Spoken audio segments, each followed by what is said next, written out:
అందరికీ నమస్కారం. నా పేరు శ్రీనిధి. ఈరోజు నేను రామచంద్రాయ స్తోత్రం చెప్పుతున్నాను.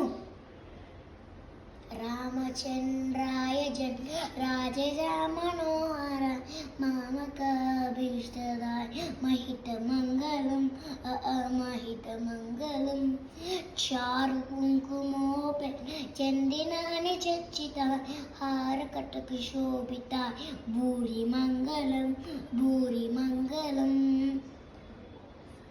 కోసలేసాయ మందహాసర పోషణ వాసవాడి వినుత రాయ మంగళం లలితరత్న కుండలాయ తులసి మనమాలికాయ జలజ సదృశరేరాన్ చారు మంగళం అందరికీ థ్యాంక్ యూ.